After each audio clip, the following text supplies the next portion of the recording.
Welcome to the Walsh University Readapalooza. This session is presented by Dr. Rebecca Tolson. Thank you for joining me for a talk on the dimensions of dyslexia. I will briefly cover each dimension related to the most common specific learning disability affecting nearly 20% of the population. Did you know that public schools can identify dyslexia? Margaret Bird Rawson wrote the book, The Many Faces of Dyslexia in 1988, with a total of 4 editions. In the book, Rawson states, dyslexia, the differences are personal, the diagnosis is clinical, the treatment is educational, the understanding is scientific. The differences of dyslexia are personal. Dyslexia runs in families and presents itself on a continuum of mild to profound.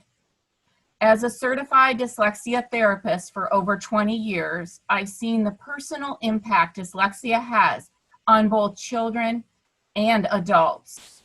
When left untreated, the social and emotional effects can be devastating.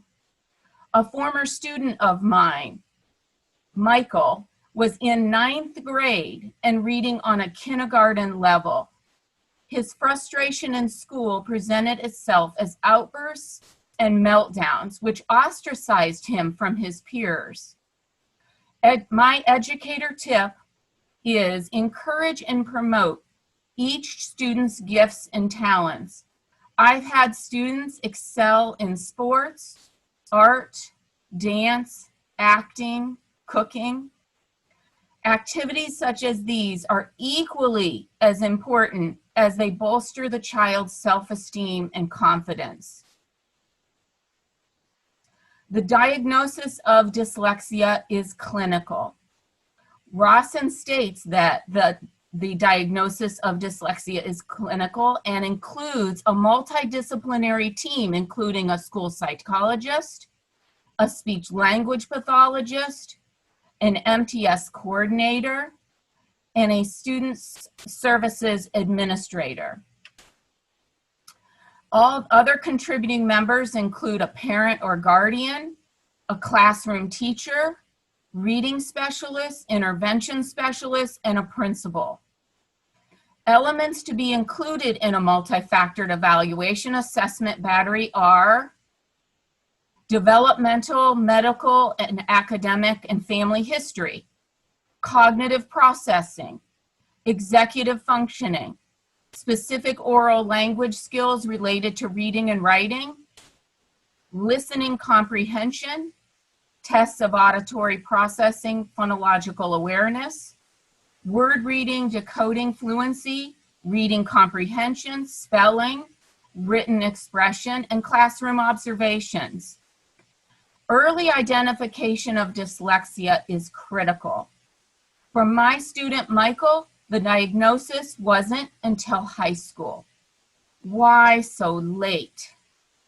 There is much controversy over identification of dyslexia in public schools. Some states mandate dyslexia to be identified, and others go so far as to identify and report the number of students with dyslexia. However, many states do not require the identification of dyslexia. Let me be clear. Dyslexia can be identified in public schools. My educator tip, know the early signs of dyslexia. Students with dyslexia have difficulty with phonological tasks, such as identifying, segmenting, and manipulating sounds, as well as sound symbol association. The key symptoms of dyslexia are problems with decoding or single word reading, and or poor reading fluency, poor spelling, and phonological weaknesses.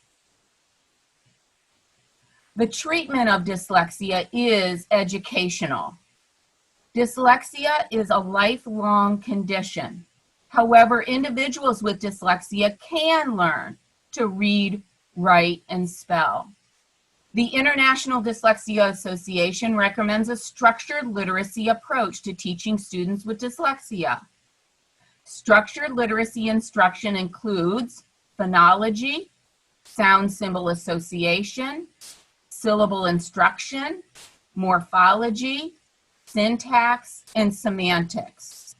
The guiding principles of instruction are systematic and cumulative instruction, explicit instruction, and diagnostic teaching. For Michael, my student, a structured literacy approach taught him to read, write, and spell. He made 3.5 years gain in the first year of remediation.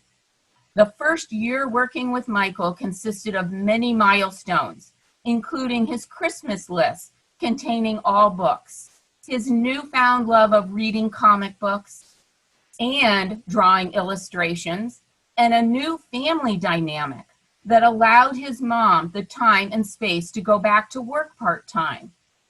His mom thanked me at a conference and told me I was a gift to their family for teaching Michael to read. My educator tip: include a structured literacy routine that includes a systematic scope and sequence of the language. Last, Rawson states that the understanding of dyslexia is scientific. Reading clinics across the country study the reading brain and dyslexia through fMRIs, functional magnetic resonance imaging. We have the scientific evidence for understanding and treating dyslexia effectively. Brain imaging research tells us that there are structural and functional differences in the brains of people with and without dyslexia. However, we are not universally accepting or applying the science. My educator tip: invest in understanding the science of reading. Become a member of the International Dyslexia Association and the Reading League. Read the professional journals from these organizations that focus on the current research and research studies in the field. The education community failed my student Michael. As a community, let's understand better. Let's do better. Our kids' lives and futures are at stake. For additional information, visit the International Dyslexia Association website and feel free to email me. I will share the detailed handouts for this presentation in the chat. Thank you.